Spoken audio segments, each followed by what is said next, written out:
Bienvenue à Indompté, un podcast bienveillant pour les parents qui choisissent d'offrir à leurs enfants une enfance heureuse pour un futur heureux.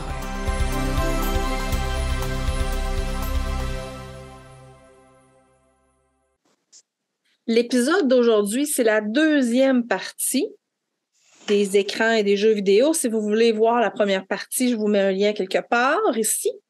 Et on va répéter ce qu'on avait dit aussi lors de la première vidéo, c'est qu'on fait ces épisodes-là pour les parents qui veulent remettre en question leur perception des écrans. Des parents qui veulent diminuer le contrôle autour des écrans pour offrir aux enfants des relations de confiance qui favorisent une bonne santé mentale.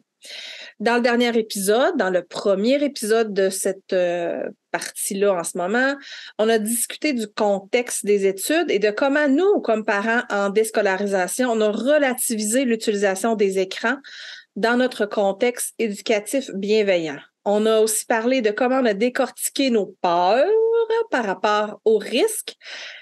Et aujourd'hui, on va parler de comment, concrètement, dans la vie de tous les jours, on accompagne nos enfants au quotidien.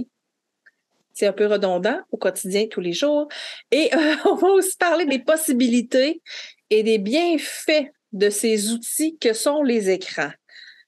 Je commençais le bal en disant que quand je voulais être une bonne mère en limitant les écrans, un autre aspect négatif, c'est que ça me permettait pas de voir tout le positif. On dirait que du moment où j'ai lâché le contrôle, là, il y a des portes qui se sont ouvertes, des choses que je ne voyais pas, que là, j'ai pu commencer à expérimenter avec mes enfants. Fait que là, on va parler de la relation, parce que c'est le point central d'un accompagnement bienveillant et positif à travers les écrans, c'est d'accompagner, d'être présent dans la relation avec les écrans. C'est ça que je voyais beaucoup moins quand j'avais peur.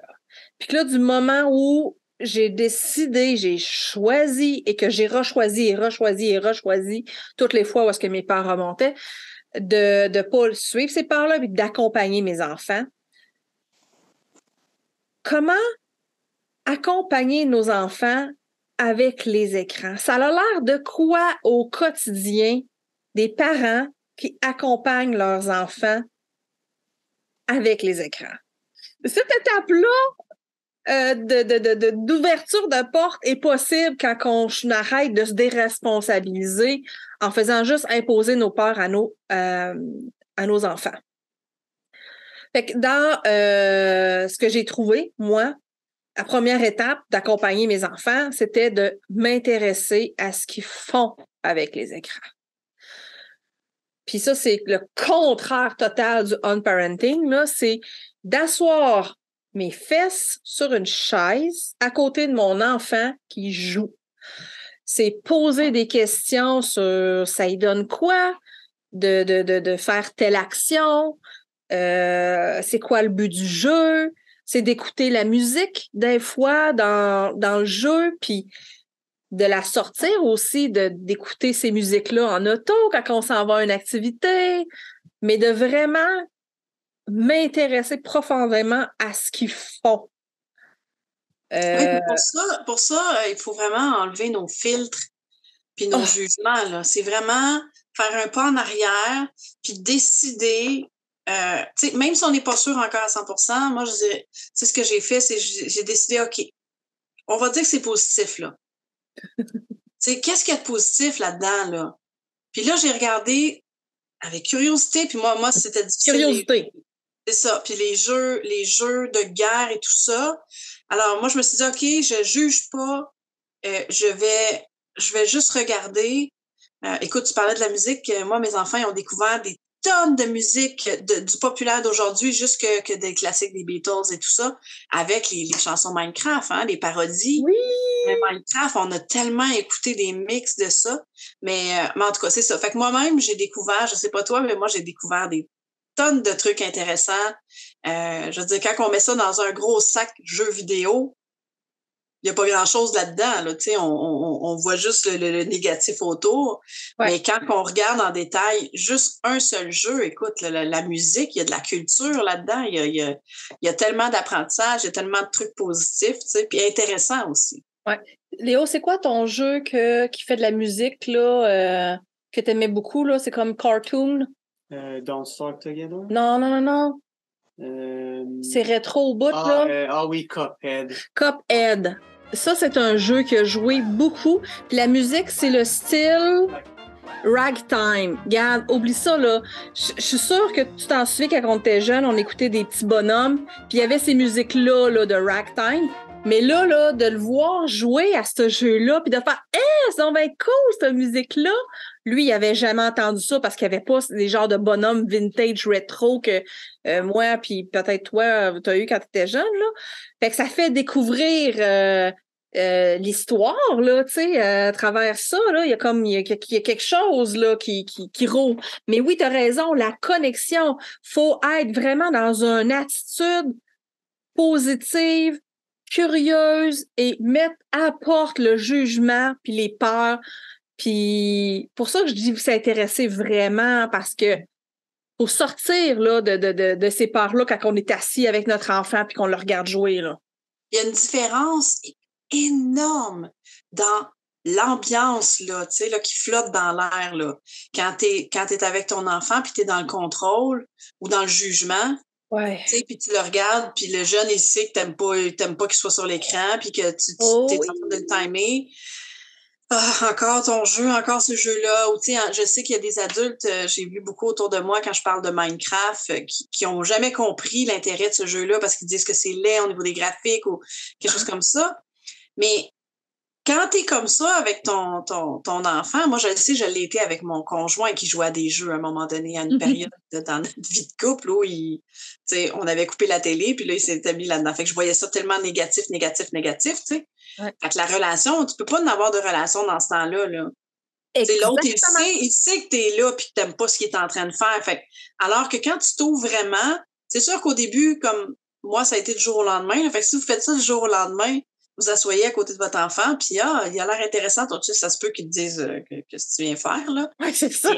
Une fois que la relation est là, puis qu'on a vécu assez de moments où le parent, il laisse toute la place à l'enfant au lieu de tout vouloir contrôler, tu sais, puis on est vraiment là, puis on pose des questions. Puis moi, j'ai découvert des affaires incroyables. J'ai vu mes enfants apprendre. Tu parlais de musique. Ma fille, elle a joué à un jeu, elle, je vais lui demander le nom, mais c'est un jeu de rythme, là. Avec des flèches, là, où il faut qu'elle joue avec son clavier, les flèches en haut, en bas, gauche, droite, là. Okay. Puis c'est des chansons connues. Elle choisit une chanson, puis là, il faut qu'elle fasse avec le rythme. Je pense même qu'elle a publié une vidéo sur sa chaîne YouTube où elle s'est filmée avec ses mains parce que je peux vous dire qu'elle est à un niveau gratte-ciel, là, ma fille. Là. C'est incroyable. Ça, elle a travaillé le rythme. C'est incroyable. C'est des bases aussi en mathématiques. Hein. Donc, puis elle a découvert des chansons, des vieilles chansons que moi, j'écoutais dans les années 80, tu sais. Puis là, ils nous sortent ça. Puis regarde, je connais ça. Je connais ça, là. Oui, ils sont comme surpris parce que tu connais ça. C'est comme ça que je l'ai dit avant toi. Là. Comme la toune de Rick Ashley, là, Never Give Up. Oh my God! Ouais, c'était tellement drôle de voir les enfants m'arriver avec ça. Tu sais, c'est ça, c'est le plaisir d'être avec eux, de partager ces choses-là, puis de faire « Oh my God! » C'est comme de voir toute la créativité là-dedans aussi, tout ce qui ressort, puis cette façon-là aussi de passer du temps avec des amis, de rire, comme la complicité, tout ça. Bref, quand on s'intéresse vraiment à ce qu'ils font, ben on le voit, ces choses-là. Là, on le voit, là... Puis ils vont s'ouvrir à nous, ils vont nous partager des choses aussi là, qu'ils vivent là, soit dans leur écran, mais ailleurs parce que ils se sentent vus, ils se sentent écoutés, là, ils se sentent pas jugés. Là. C'est tellement large, les jeux vidéo, je veux dire, tous les sujets peuvent être appris par un écran, par les jeux vidéo, depuis la pandémie, on a vu beaucoup les cours en ligne là, se développer. Là. Puis les gens se sont un petit peu plus ouverts à ça. Mais nous, tu sais, en tant qu'unschooler geek, on connaît ça. Je veux dire, nos jeunes, ils apprennent là-dessus depuis des années. Mais juste pour dire à quel point ça va loin, je me souviens que Thomas et David, mes deux grands, quand ils ont commencé à jouer à Minecraft, à un moment donné, ils jouent dans des serveurs, là, des serveurs publics avec d'autres personnes. Ouais. Puis leurs ordinateurs étaient dans la salle commune, là, nous, là. Oui, oui. Fait que j'étais tout le temps là, tu sais, je voyais ce qu'ils faisaient, puis je les entendais. Puis là, à un moment donné, ils se sont mis à chatter avec des gens en ma présence seulement, là, parce que ça aussi, c'était quelque chose qui m'inquiétait. Mais bon, en étant là, j'ai pu voir, tu sais. Ils ont assisté à un mariage. Ah! Un jeune qui était, je me souviens plus c'était quoi le pays, mais ils étaient, je me demande si c'était pas là les Palestiniens avec les Iraniens. En tout cas, ils vivaient dans le même pays, mais ils étaient 2 religions différentes. Des jeunes dans la vingtaine, c'est ce qu'ils ont expliqué aux jeunes. Puis ils se sont organisés un mariage virtuel dans Minecraft. Oh! Alors, Thomas et David, ils ont assisté à ce mariage. Il y avait 1 heure, puis là, les autres étaient tout énervés. Ils m'ont dit telle date la semaine prochaine. Sur le serveur public, il va y avoir ça. Puis il y a vraiment quelqu'un qui est venu pour jouer le rôle du prêtre civil, là, parce que vu qu'il n'y avait pas la même religion, ils ont dit on va faire ça comme au civil. Ouais. Il y avait une cérémonie, puis il y avait un buffet, puis Thomas et David, ils ont assisté à ça. Fait que, ça a une tonne de discussions. Ah oui, c'est passionnant. Cool. Fait que, au niveau de la culture, au niveau des langues, au niveau des apprentissages à l'écrit, moi, c'est via les ordinateurs que mes enfants ont commencé à écrire. Je me souviens de ma fille qui, mon fils avait écrit comme mot de passe de son ordi, là, je vous le dis tout de suite, c'est sûr que c'est changé, là, c'était à l'époque, là, ça fait beaucoup d'années. Ma fille, elle avait peut-être 4 ans. Donc, ça faisait 4, 5, 6, 7. 6-7 ans. Alors, mon fils avait mis comme mot de passe son prénom, David. C'était juste pour pas que Jasnal l'ouvre. Parce qu'après ça, elle allait pitonner là-dessus. Puis là, ça pouvait défaire des trucs. Elle ouvrait des tonnes de fenêtres. Fait qu'il avait juste mis son prénom. Il savait qu'elle savait pas écrire. Ça n'a pas été long que la petite, elle a appris à le regarder faire. Puis elle a donc appris le prénom de son frère. Fait qu'elle savait le lire, puis elle savait l'écrire. Fait que là, après ça, moi, j'ai dit à David, j'ai dit, ben là, mets un autre nom, tu sais, je sais pas, fraise ou quelque chose comme ça. Fait que là, il mettait un autre mot, puis ça prenait quelques jours. Puis on faisait semblant qu'on le savait pas, puis ma fille, elle apprenait un autre mot. Puis jusqu'à temps qu'elle tape. Fait qu'elle a appris à écrire puis à lire les premiers mots comme ça, tu sais, juste par la curiosité. Puis nous autres, on était morts de rire, là, tu sais. C'est pas la seule chose qu'on a faite en écriture, mais je veux dire, fait que tout autour, moi, je veux dire, on a tellement vu des trucs. Justement, mon fils qui s'intéresse à l'actualité, à la politique, à l'économie, aux guerres. Il a joué à tellement de jeux par rapport à ça. Pas nécessairement des jeux qui sont éducatifs et qui sont complètement, tu sais, qui sont très réalistes au niveau des faits historiques, mais c'est des trucs qui l'ont intéressé au départ, puis après ça, il a voulu s'informer, tu sais. En plein. Donc, ça fait naître leur curiosité est comme tickle, là, je ne sais pas comment le dire, là, puis que ça leur donne le goût de sortir du jeu, d'aller chercher des informations. Moi, c'est comme ça que Benjamin, son jeu, dans le premier épisode, je parlais qu'il jouait à un jeu Rumble Fighter, qui était plusieurs pas méthodes, voyons, des arts martiaux, différents arts martiaux qui étaient mis de l'avant. Puis il y en avait un qui c'était la capoeira. Moi, je connaissais pas du tout ce que c'était. Puis là, il me parlait de ça, je le regardais, puis il s'intéressait vraiment à ça. Fait que j'ai fait, bon, tu sais, j'ai commencé à chercher, puis j'ai vu qu'ici, à Québec, il y avait des cours de capoeira. Fait que là, j'ai dit ça, puis là, il a dit, ben, je vais essayer. Fait que pendant 1 an, peut-être un peu plus, il a fait de la capoeira. Il a sorti de l'écran un art martial qui l'intéressait, puis est allé en faire. Fait que, tu sais... c'est fou, là. Moi, Thomas, il a construit à un moment donné une ville dans Minecraft.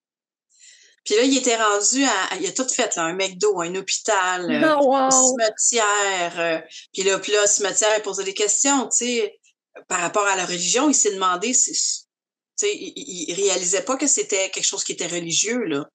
Fait que là, on a parlé de ça. En tout cas, ça l'a ouvert à des tonnes de sujets. Mais quand il s'est mis à faire les égouts, là, il voulait voir, il dit, ça va pas un égout. Fait qu'on est allé voir des vidéos, mais on trouvait surtout des vidéos d'égouts de vieilles égouts européennes, tu sais, là, les premiers, là. Oui. Auxquels on peut entrer, tout ça. Mais tout ça, ça l'a mené, à un moment donné, on a eu un refoulement d'égouts chez nous. Puis le plombier il est venu réparer. Puis là, il y avait une espèce de trappe dans le sous-sol il a ouvert la trappe puis avec tous ses outils. Puis là, mon fils s'est mis à poser des tonnes de questions.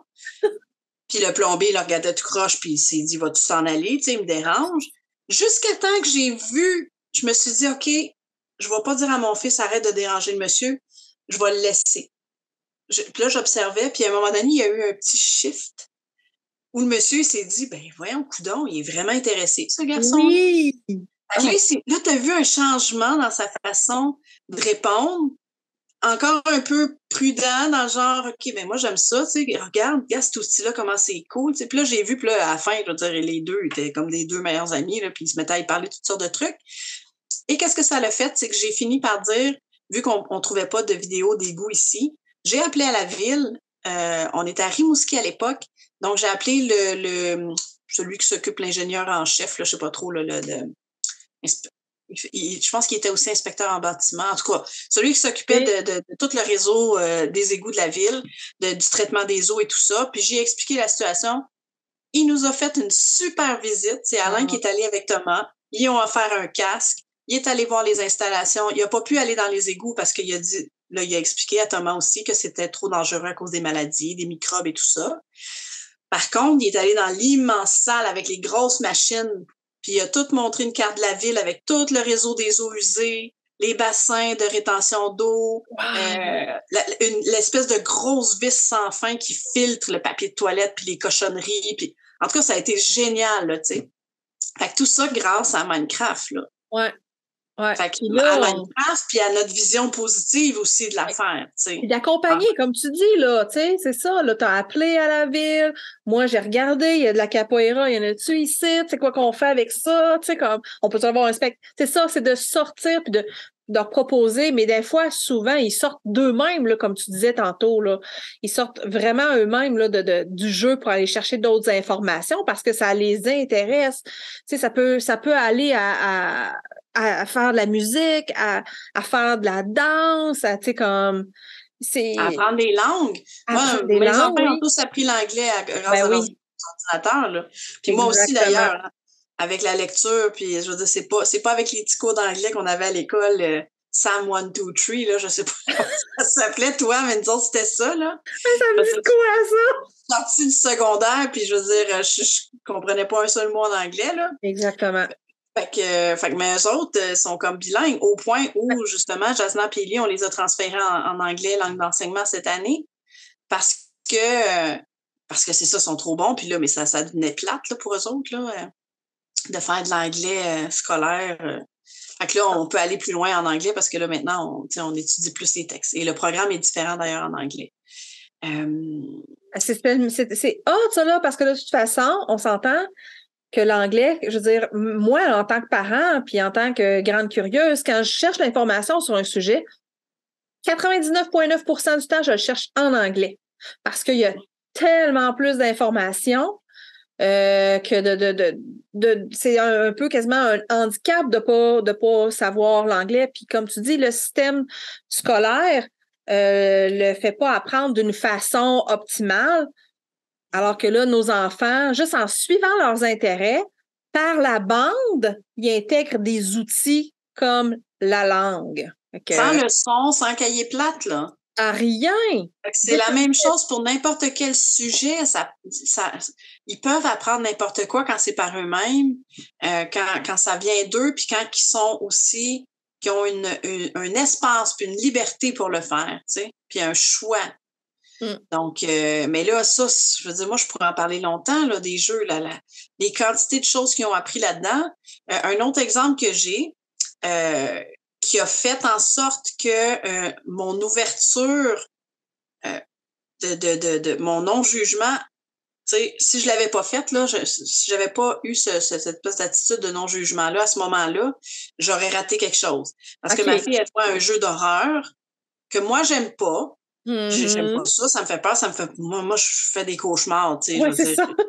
Là, je vais faire des cauchemars, ma bébite dans ma framboise tantôt. Je suis très fragile du cauchemar, là. Alors, mais là, explique-le, là. Tantôt, tu t'es pris un bol de framboise, puis il y avait un perce-oreille dedans. Je les ai pas rincés, puis il y avait c'est ça, mais bon. On va se remettre du choc, là. Moi aussi, j'étais comme, ah! Ah oui, c'était horrible.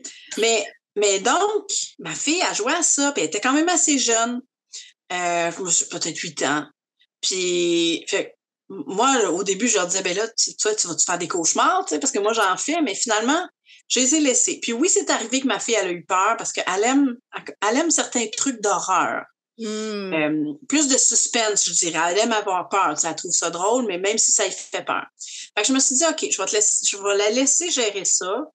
Puis là, je me souviens, j'avais de la pression parce que j'ai des amis qui me disaient, ben là, si ta fille, elle va encore te rejoindre dans ton lit, puis tu la laisses regarder des jeux de même. Ben oui. Mais en même temps. C'est ta faute, hein? C'est ta faute, Stéphanie. Ben oui, ben c'est ça. Ben là, je me suis dit, ben, je vais lui dire, puis c'est elle qui va gérer ça, tu sais. Mais là, son jeu, je me suis dit, dis-moi, Ali, quand tu joues à ça, ben, je veux pas rentrer, on avait une salle d'ordinateur. Okay. Ça a toujours été pas mal public, là, nous, les ordis. Là. J'aime pas ça. Je veux pas que les enfants soient enfermés dans une pièce. Fait que je disais, dis-moi les. Puis, fait que là, elle me disait, maman, regarde pas. Fait que là, je regardais pas. Puis elle a joué à ça pendant un bout de temps, un an et demi. Puis les fameux amis, ils nous regardaient croche en disant, voyons, on est ben trop jeune pour faire des affaires de même. Puis à un moment donné, je suis arrivée dans la pièce, puis elle me l'a pas dit, puis j'ai pas averti. Puis j'ai vu le bonhomme qui frappait avec une règle dans sa main, puis il y avait un tableau en arrière. Fait qu'il y avait un décor d'école, OK? No way! Fait que là, je me suis dit, qu'est-ce que c'est ça? Fait que le bonhomme, c'est un jeu où, tu connais sûrement le concept, là, il y en a plusieurs, des jeux comme ça. C'est genre, quand tu regardes le personnage, il bouge pas, puis quand tu le regardes pas, il avance vers toi. OK. Il y a beaucoup de jeux qui existent là, dans ce style-là. Mais là, ce personnage-là, quand il te coinçait, il t'affichait à l'écran une multiplication, une addition, ou une soustraction, puis il fallait qu'elle donne la réponse rapidement, sinon elle se faisait tuer. Elle mourait. Fait que là, j'ai fait quoi? Des additions, des multiplications, tu sais, puis elle, je veux dire, qu'il voudrait rien savoir si je sortais un cahier, là. Ouais, mais là, elle jouait à ça, puis elle adorait ça, ce jeu-là, tu sais. Oh my God! En calcul, elle est devenue bonne à cause de ça, tu sais. Fait que c'est ça. Tu vois, si j'avais bloqué, j'aurais bloqué cet apprentissage-là, tu sais, qui est génial. Mon autre fils qui n'a pas joué à ça, ben là, lui, c'est plus difficile, les mathématiques, malgré que c'est plus facile pour lui dans d'autres choses, parce que c'est d'autres choses qui l'intéressent. Chacun leur intérêt, hein, aussi, là. Oui, exactement. Puis je veux dire, ma fille, elle n'a pas de problème de sommeil, elle dort très bien. Ouais. Ça y est arrivé une fois ou deux, puis ça y arrive encore des fois parce qu'on joue à des jeux comme, par exemple, je le dis toujours mal, là, fantasme. Je t'ai déjà parlé. Un jeu de fantômes, ça, moi, j'ai joué avec eux. Ça, je sais pas si toi, t'as joué avec eux quand ils étaient petits, là, mais de temps en temps. On est rendu là. Parce que ça, c'est l'une des choses qu'on fait, nous aussi, en tant que parents qui accompagnent nos enfants, c'est qu'on joue avec eux. Ouais. Fait que, tu sais, on fait pas, on joue souvent, c'est bien vu tu sais, comme vous autres, à tous les soirs, vous jouez à des jeux de société, tu sais, c'est super bien vu. Mais dans le fond, jouer ensemble à des jeux vidéo, c'est comme prendre des jeux de société puis le mettre dans l'ordinateur, tu sais, on s'entend on est ensemble, puis on a du plaisir ensemble, on crée la relation, on favorise la connexion. C'est ça la base. Il y a beaucoup de parents qui disent, moi, j'aime pas ça, les jeux vidéo. Moi non plus, je trippe pas. Mais les moments que j'ai passés à jouer, comme par exemple, on a eu une très longue passe de Super Mario. Oui. Je veux dire, on peut jouer à 4 maximum. Fait que le perdant laisse sa place à l'autre. Puis on jouait, les 4 enfants, puis les 2 adultes. Puis les autres, je veux dire, ils se marraient bien raides là, de me voir, moi, en arrière, complètement, tu sais. Fait qu'ils trouvaient ça drôle, puis tu sais, m'exclamer, puis tu sais, on se chamaillait un petit peu, tu sais, avec la compétition. Mais c'est des super beaux moments qu'on a passés. Puis là, je parlais d'un autre jeu épeurant, c'est Phasmophobia. Ouais, c'est ça. T'es des chasseurs de fantômes. Donc, il y a de l'équipement qui existe pour de vrai, qui se vendent. On est allé voir sur Amazon et tous les équipements qu'ils utilisent là-dedans, ça existe. Bon, okay, il y a aussi des bâtons de sauge, des chandelles, des trucs comme ça, mais il y a des appareils pour mesurer, je me souviens plus c'est quoi, là. IMF, je me souviens plus moi non plus. Oui, quelque chose comme ça, IMF. Pour la température, si ça devient glacial. Puis là, identifier un fantôme. Mais là, ça, là, c'est de la... Je l'ai pas vu au départ parce que j'ai peur, tu sais, parce que ça me fait super peur.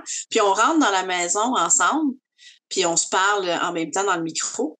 Puis quand le fantôme, il se met à chasser, les portes de la maison se ferment, on reste enfermé, puis là, t'entends une petite musique, puis là je veux dire, faut que tu te caches. Faut que tu te caches. Ouais, c'est ça, c'est bien épeurant. Faut que tu te caches, puis il faut pas que tu parles dans le micro. Parce que si tu parles, fait que là, moi, tu sais, je veux dire, je suis morte vite, là, la première fois, parce que je suis là, non, c'est que je me cache, c'est pas me cacher. Puis là, ils m'ont dit après, il faut pas que tu parles, parce que le fantôme t'entend, tu sais. Oh my God, trop drôle! Mais il y a de la résolution de problèmes là-dedans.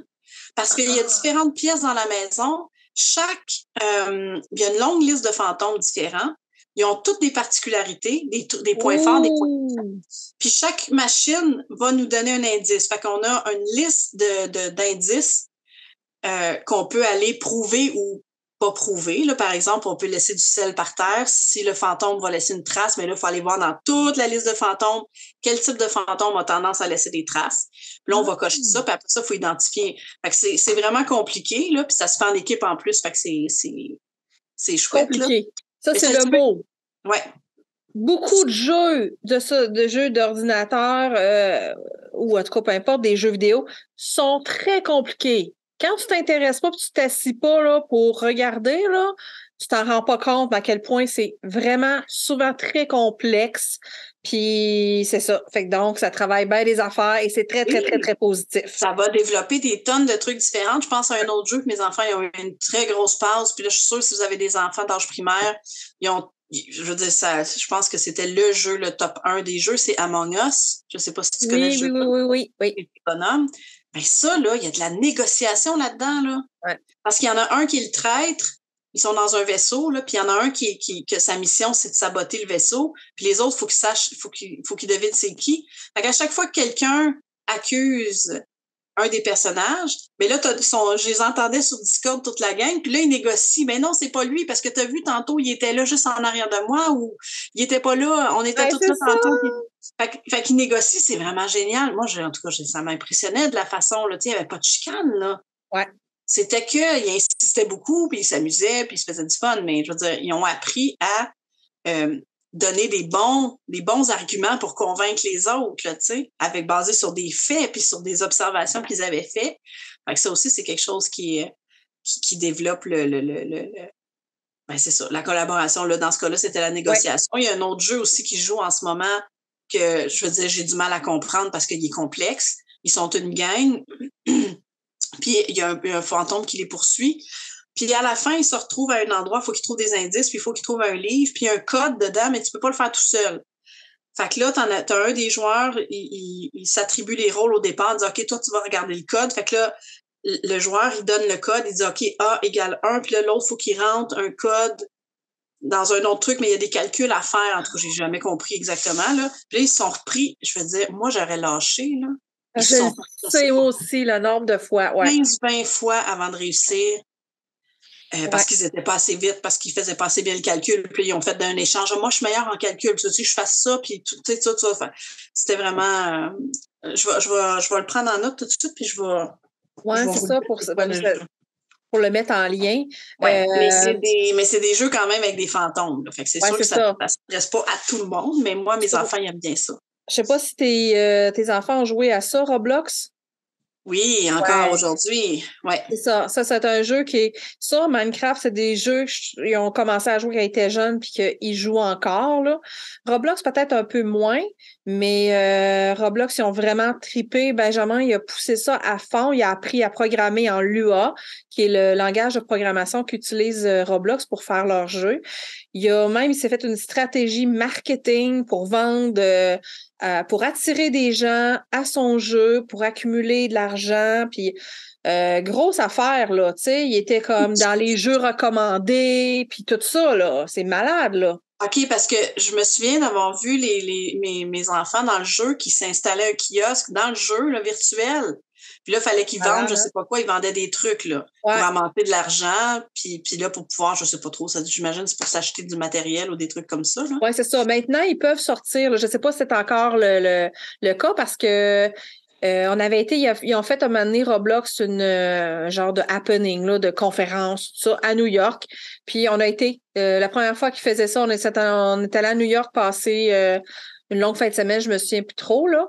Puis on avait été à cette conférence-là, Roblox, puis je pense que c'est là qu'ils avaient annoncé que maintenant, les gens qui faisaient de l'argent dans le jeu pouvaient recevoir cet argent-là dans la vraie vie aussi, là. Fait que... Ouais, ça, j'ai vu. Moi, ils n'ont jamais, je veux dire, il n'y a pas d'argent impliqué, de vrai argent, là, impliqué, mais mes enfants m'ont dit ça, qu'ils pouvaient transformer les genres de crédits Ouais. du jeu. En tout cas, c'est spécial. Ah, Bon, c'est ça, on n'est jamais allé là-dedans, mais tu vois, Roblox, c'est un jeu, moi, que j'ai jugé au départ à cause des graphiques. Oui, c'est ça encore là, ça a l'air moche. Ouais, ça a l'air moche. Mais encore là, je veux dire, ils ont tellement joué à ça, il y a tellement de possibilités. C'est ça.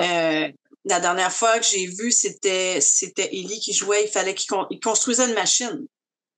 Une immense machine qui était pour lancer des feux d'artifice, je pense. Puis elle roulait, puis il voulait qu'elle flotte dans l'eau. Puis c'était de la programmation qu'il faisait, là. C'était clairement, je peux pas te dire le type, là, de coding ou quoi que ce soit, là, mais c'était avec du code, là, qu'il faisait ces choses-là. OK. Ouais, c'est ça. Ah, ouais, c'est ça. C'est... Quand on prend le temps de s'asseoir avec nos enfants puis de regarder ce qu'ils font avec leurs jeux, là, tu te rends compte que beaucoup de choses. Fait que moi aussi, j'ai joué beaucoup à Minecraft avec eux, puis même à un moment donné, j'étais dans Minecraft avec Léo, mon fils, avec mon filleul, Elliot, et mon père. Parce que mon père est un gamer.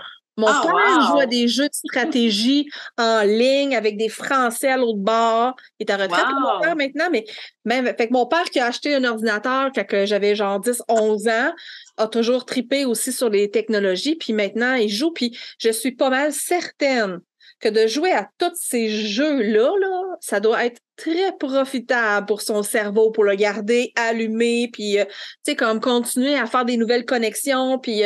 Bref, fait que c'est ça, fait que c'est des moments mémorables là, de pouvoir jouer à ça. Toi, tu joues-tu? Parce que selon ta part aussi, c'est que on s'intéresse à ce qu'ils font dans les jeux vidéo, on les regarde, on joue avec eux, puis des fois, on joue, nous, toutes seules aussi. Toi, tu joues-tu à des jeux vidéo? Moi, je joue je joue un petit jeu sur mon téléphone. C'est un jeu de chiffres.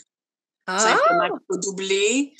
Avant ça, c'était un jeu de style Tetris. Moi, j'aime les jeux qu'il faut que tu te concentres juste assez, mais que tu n'as pas besoin vraiment de réfléchir. C'est des jeux que je joue jusqu'à temps que je meure, puis après ça, je repars à zéro, puis moi, ça me dérange pas. C'est juste c'est comme tricoter, hein. C'est la même chose. Tricoter, je tricote juste quelque chose en long. Ça finit jamais en rien, mais j'aime le geste. Mais j'ai joué à Minecraft beaucoup au départ. D'ailleurs, j'ai joué moi-même à Minecraft avant de le présenter aux enfants. C'était vraiment le premier jeu, puis c'était en 2009. C'est la naissance de mon fils, d'ailleurs, Élie. Fait que il se souvient de la création du jeu parce que c'est la même date de naissance que lui. Donc, moi, j'ai acheté ça sans savoir. J'ai acheté le jeu Minecraft, puis j'ai joué. Ceux qui connaissent le jeu, je veux dire, j'étais en mode paisible, sans monstre. Il n'y avait pas de monstre. Créatif. Puis là, quand la nuit est arrivée, j'entendais des chauves-souris, puis je pensais que j'étais pour me faire tuer avec des monstres. Fait que là, j'avais peur, puis j'étais stressée, là, puis je creusais dans de la roche à la main. Juste pour vous dire. Oh mon Dieu! OK, parce qu'il faut une pickaxe là, pour c'est ça, il a fallu que j'aille en ligne chercher, tu sais, bon, une fois que tu as ta table de craft, là, puis tes trucs, ça va bien. Fait qu'après ça, je leur ai fait jouer à ça. Puis là, je veux dire, ça a été un succès fou. Mes enfants, ils ont appris des tonnes d'affaires. On a fait des trucs par rapport au volcan. On est allé vérifier si les pierres dans Minecraft, à un moment donné, ils me l'ont demandé, ça existe vraiment de la redstone? Ça existe vraiment? Fait qu'on est allé voir sur Internet, l'obsidienne, on a utilisé des cristaux. Après ça, on trouvait plus d'émeraudes dans les milieux où il y a de la jungle, des volcans, en tout cas. Nous, on a fait le lien avec des volcans. On a parlé d'espèces menacées, d'élevage d'animaux, de végétarisme. On en a parlé des feux d'artifice. Il y a tellement d'affaires là-dedans. Là. Puis il y a des livres, on peut écrire des livres. Et j'ai vu dernièrement passer, parce que je suis abonnée à une page je crois que c'est minecraft.fr sur Facebook, qui font passer toutes sortes d'affaires extraordinaires qui se fait dans Minecraft. Et il y a une bibliothèque virtuelle qui a été créée qui contient maintenant, je pense que c'était pas loin de dépasser le million de livres de gens, des livres qui sont bannis. Entre autres aux États-Unis, hein, il y a un mouvement là, de livres bannis. Hein? Oui, Je savais même pas. Ben oui, il y a plein d'écoles là, qui veulent bannir toutes sortes de livres là, dès que ça touche la sexualité là, les homosexuels ou des trucs comme ça, les livres de Margaret Atwood, hein, qui est une dystopie, mais tu sais, des droits fait qu'il y a des tonnes d'interdits, puis il y en a dans d'autres pays aussi, hein. On pense à des pays qui sont un peu plus communistes, là, qui interdisent des livres de culture américaine et tout ça. Mais il y a des gens en Europe qui ont créé une bibliothèque virtuelle, puis ils ont recopié ces livres-là dans des livres Minecraft. Écoute, ils sont presque à 1 million de livres. C'est malade. Alors, tu peux aller, c'est un serveur public, tu peux aller, puis le bâtiment, la structure, c'est énorme et c'est magnifique. Puis tu peux aller là-dedans, puis tu peux aller lire des livres interdits partout dans le monde. Puis ils ont fait ça pour que surtout des pays où l'Internet est très contrôlé, on pense à la Chine, on pense en ce moment à l'Ukraine, à la Russie, ben ces gens-là peuvent, par le jeu, aller voir des livres qui seraient interdits. En tout cas, fait que c'est une façon... Fait que, t'imagines l'impact que ça peut avoir sur le monde entier juste via Minecraft, là. C'est énorme, là. C'est ça. Minecraft, j'ai jamais joué vraiment toute seule. Je joue tout le temps comme... j'aime jouer à ça parce que mes gars sont là. C'est principalement. Mais au sein des jeux que j'aime jouer toute seule, c'est Sims. J'ai toujours aimé Sims. Là. J'ai pas mal acheté toutes les versions. Là. Dernièrement, j'ai joué à House Flipper. C'est comme... Je sais pas, on sait pas qu'est-ce qui nous amuse, mais moi, là, de prendre une maison sale, la laver, la redécorer, d'agencer les meubles, de rechanger les couleurs, mettre de la tapisserie, puis débloquer des nouveaux outils pour que ça aille plus vite, tout ça, moi, je trippe. Puis là, en 2023, il va sortir un nouveau jeu d'Harry Potter, si vous n'avez pas vu la bande-annonce. C'est Hogwarts Legends, si je me trompe pas, je mettrai un lien aussi, là, mais ça va être... magnifique. Oui, j'ai vu les bandes annonces, c'est absolument incroyable. Ça promet. Donc, c'est ça. Ça, c'est un jeu de roleplay là, qu'ils appellent, de joueurs à la première personne. Il y en a des tonnes aussi. Moi, je pense à...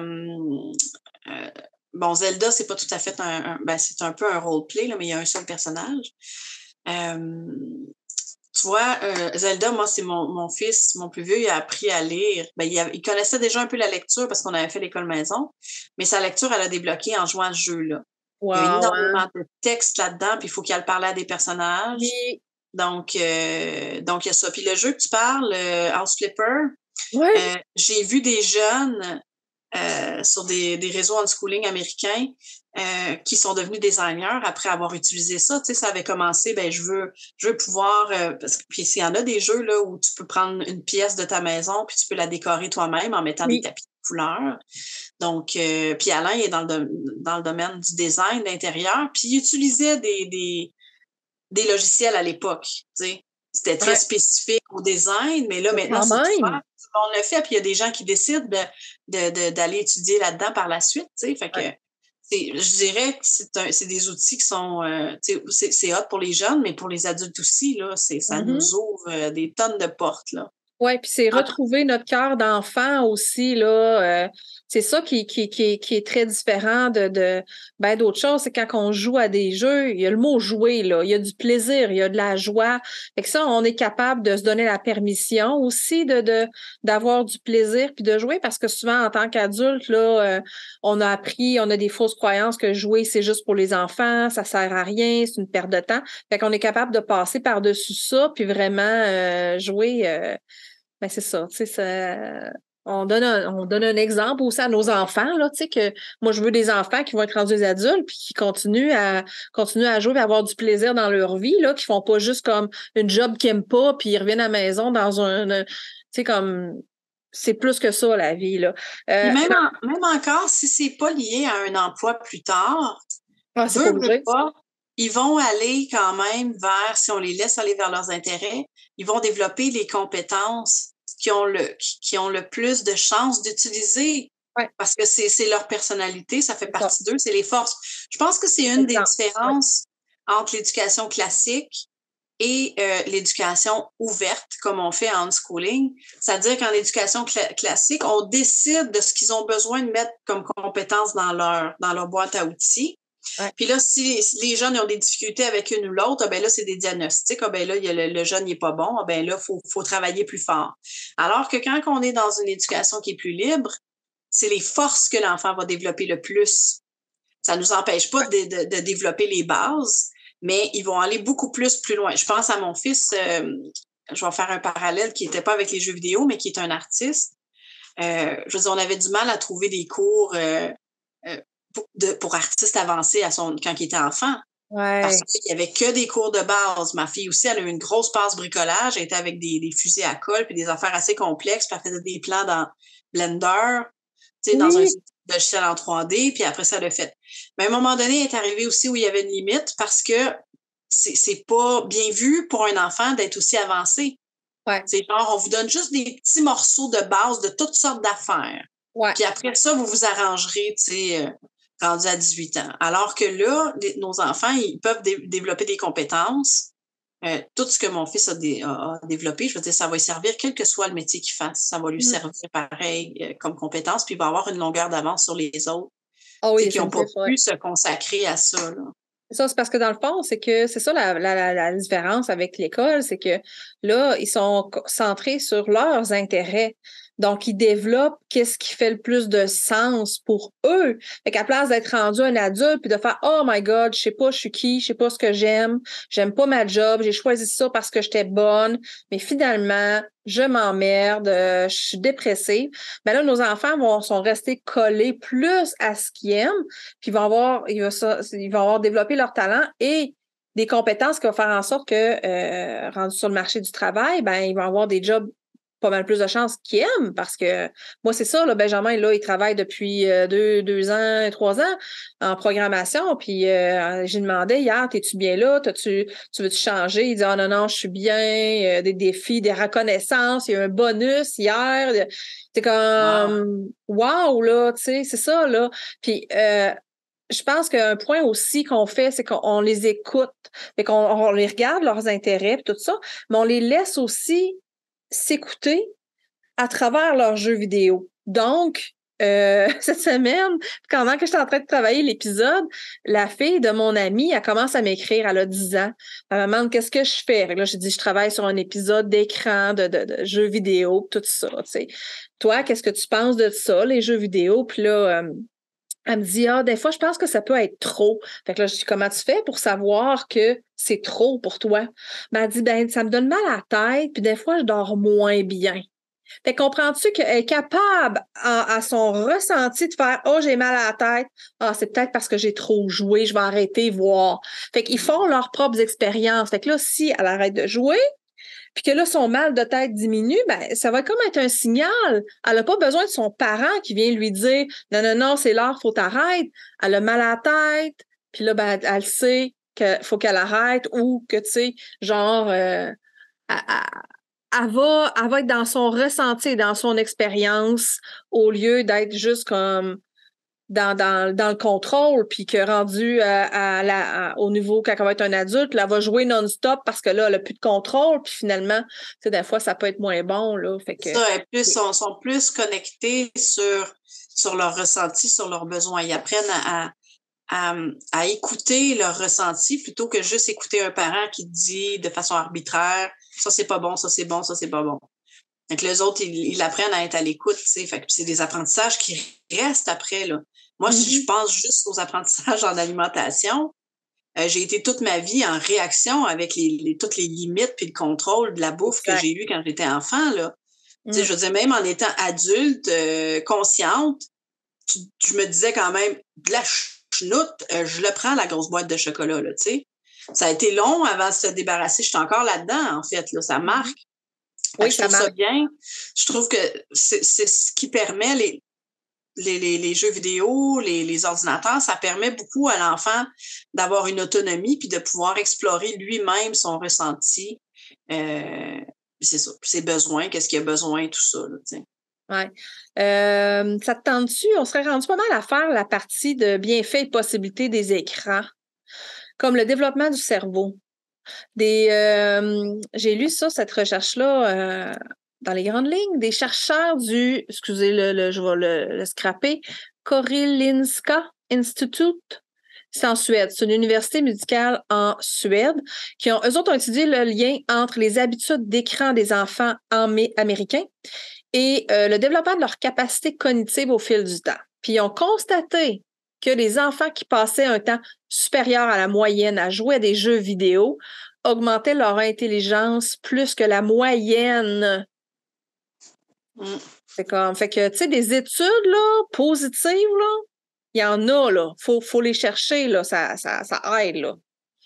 Oui, mais il y en a beaucoup, puis il y en a de plus en plus. Dans les 2-3 dernières années, je pense qu'avec la pandémie, puis le fait que là, tout le monde s'est retrouvé enfermé, puis que là, les parents, il n'y avait pas le choix, hein, les écoles non plus n'ont pas eu le choix de donner leur cours en ligne, le travail en ligne.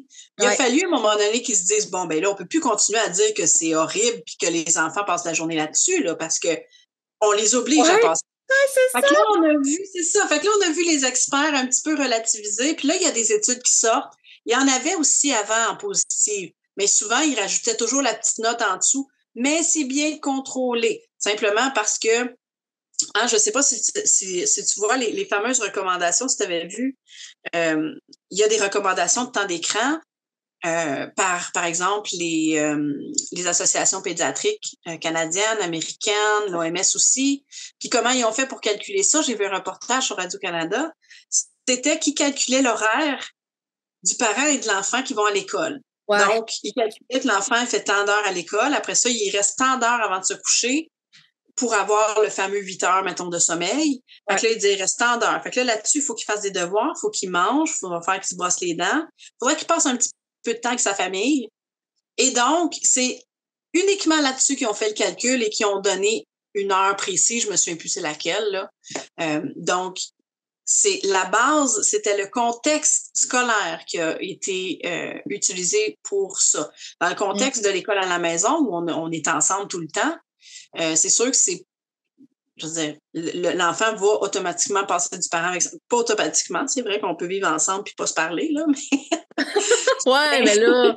Il y en a là, qui font ça, là. J'en vois aussi là, des parents qui n'aiment pas être trop avec leur enfant, mais si on est dans un contexte où l'enfant peut dormir le nombre d'heures qu'il a besoin, le matin, par exemple, hein, il n'y a pas besoin de se lever à 6h30 pour prendre l'autobus, ben à ce moment-là, justement, c'est plus négatif. L'aspect négatif d'une quantité d'heures de jeux vidéo, là, c'était uniquement les impacts, souvent aussi, ces études-là, c'était uniquement l'impact sur la vie familiale, sur le temps puis la santé mentale de l'enfant, mais parce que l'enfant pourrait plus, s'il ferait 4 heures d'ordinateur le soir, il aurait plus de contact avec ses parents, il n'aurait pas le temps de manger. Donc, puis il disait que ça avait un impact sur leurs études parce qu'ils n'ont pas le temps de faire leurs devoirs. C'est ça. Fait que on peut pas se fier là-dessus. Puis même les parents qui envoient leur enfant à l'école, moi, je le prendrais avec un grain de sel parce que je me dis, c'est ça, justement, c'est pour un contexte scolaire. C'est pas vraiment les bienfaits ou les choses négatives de l'enfant réel. C'est comme le contexte prend toute la place, là. Fait que c'est pas vraiment les vraies affaires, là. C'est juste comme ça. Exactement. C'est calqué pour la vie scolaire, pour que l'enfant s'adapte à la société. Donc, puis moi, c'est ça le shift que j'ai fait, c'est que je suis partie de mon enfant à la place, de son besoin, plutôt que de regarder justement le besoin externe de la société. Si on parle d'études, je pense que tu l'as écouté, le TED Talk qu'on va avoir dans les liens, d'une dame qui avait créé un jeu vidéo c'était social, c'était un jeu social, là, il y avait une communauté, et les joueurs devaient trouver des solutions. Autant le joueur pouvait se placer du côté du saboteur où il devait saboter la société, par exemple en vendant de la drogue, en cassant des vitrines ou en faisant des trucs comme ça, des crimes en volant, ou il pouvait se placer du bon côté, par exemple en installant des politiques qui étaient pour augmenter la satisfaction des citoyens, ce qui réduisait la criminalité. En tout cas, c'est un jeu assez complexe. Puis, vers la fin, une dizaine d'années plus tard, ils ont découvert que les joueurs qui ont joué le plus là-dedans, c'est les joueurs qui ont fini par être le plus impliqués dans leur société, dans leur communauté. Parce que les joueurs, ça leur a donné envie de vraiment trouver des solutions autour. Ils ont vécu ça dans le jeu, puis ils se sont dit, ben, Ah ben crime, c'est vrai, ça serait cool. J'ai un vieux frigo, moi, ça serait cool. Un frigo gratuit là, sur le coin de la rue, là, peut-être que ça l'aiderait, tu sais. Fait qu'ils se sont impliqués. Plus le joueur avait joué, plus il était impliqué. Wow. Puis ils ont pris des joueurs, puis il y a eu des questionnaires pendant tout le long du 10 ans, puis c'est des joueurs qui avaient zéro intérêt, là. C'était pas des joueurs qui étaient dans des familles qui faisaient du bénévolat ou quoi que ce soit, là. Donc... encore plus intéressant. C'est ça. Fait que des études positives, il y en a des tonnes. Il y a celle-là, puis bon, on l'a dit un peu tantôt, là, tout ce que ça peut développer aussi, là, la collaboration, la motricité fine, tout dépendant des types de jeux, là. Ça, il y en a. En tout cas, à cause de la pandémie, d'après moi, là, les gens ont été un petit peu plus ouverts à publier ce genre d'études-là, qui, avant, d'après moi, ils voulaient pas que les parents chialent puis dire, ah ben non, le dites pas ça, là, parce que, tu sais, mon enfant, il va me dire que c'est pas vrai, que c'est pas bon l'ordi, là. Mm-hmm. Là, maintenant, vu qu'on n'a pas le choix, ça fait partie de nos vies, puis ça va le faire partir aussi plus tard. Encore plus. Ça va toujours de plus en plus, là, puis diversifier, puis c'est ça, là.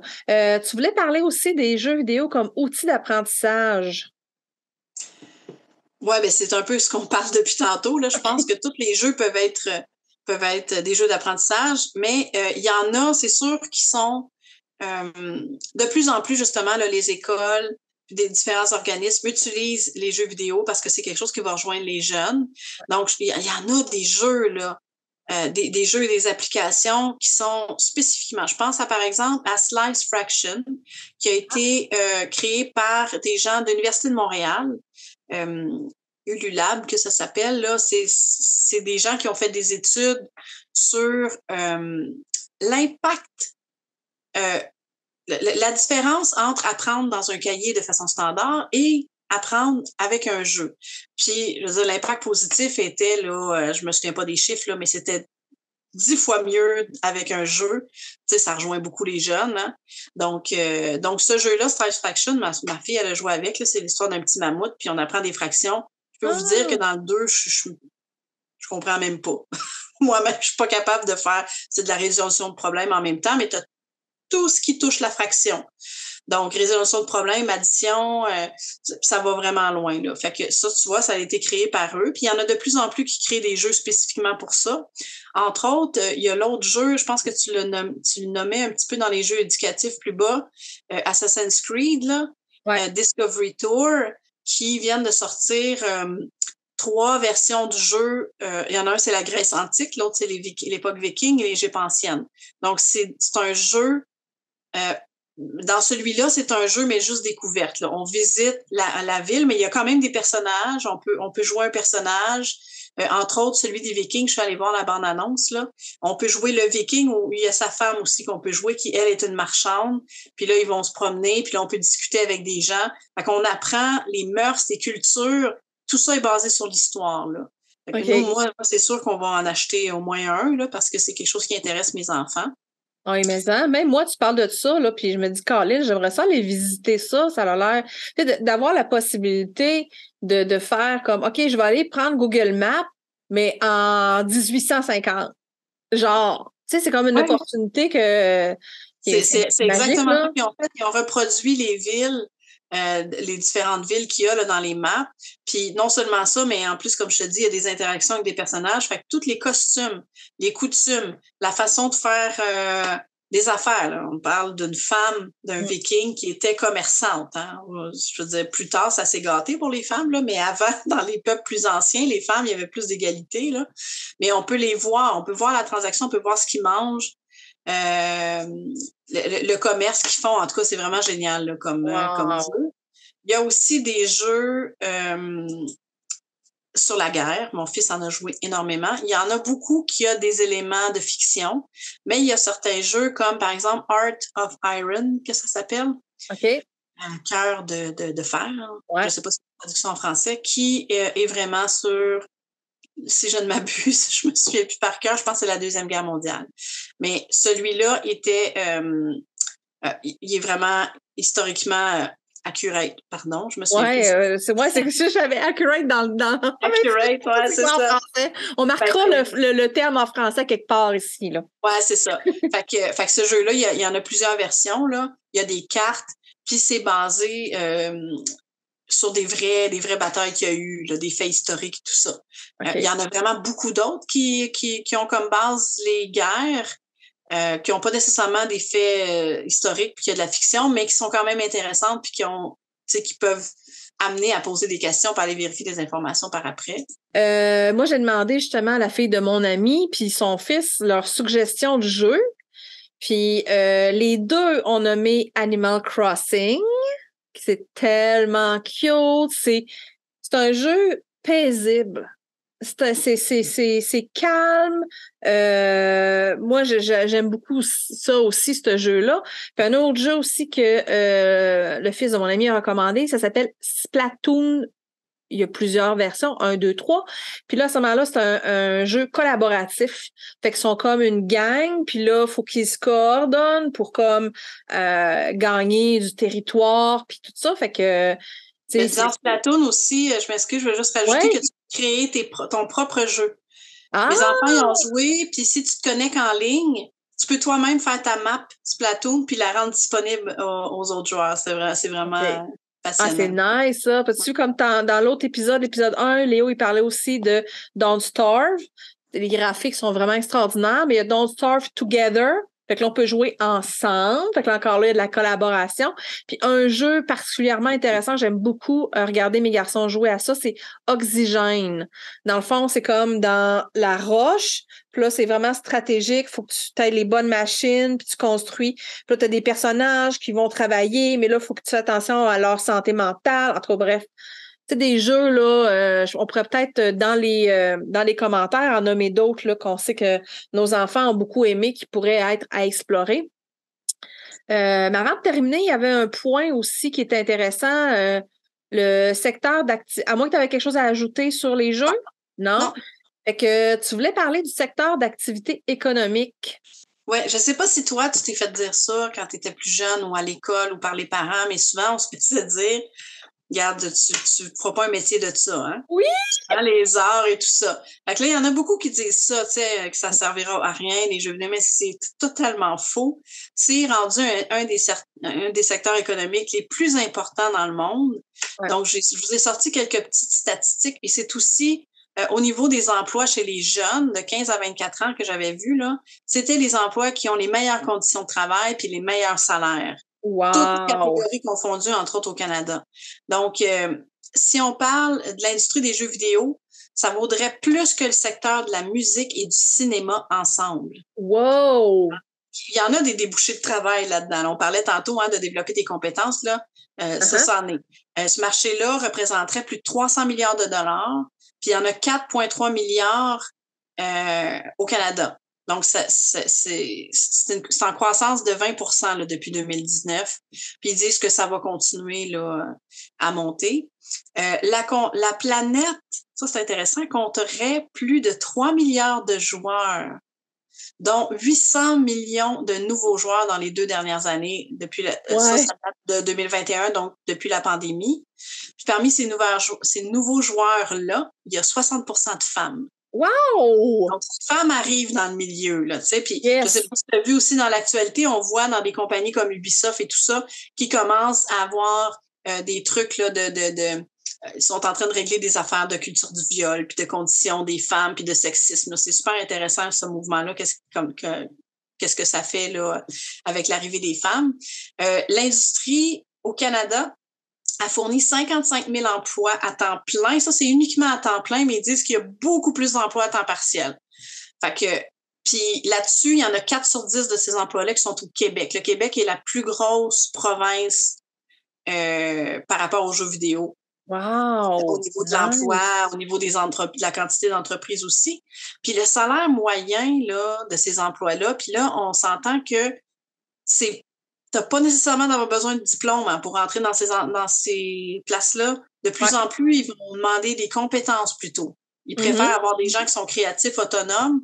Donc, il y a beaucoup de place. Autodirigés? Exactement, exactement. Ils veulent avoir ces jeunes-là. Alors, le salaire moyen, là, il est rendu, attendez un petit peu, il est rendu à 78 600. C'est intéressant, hein?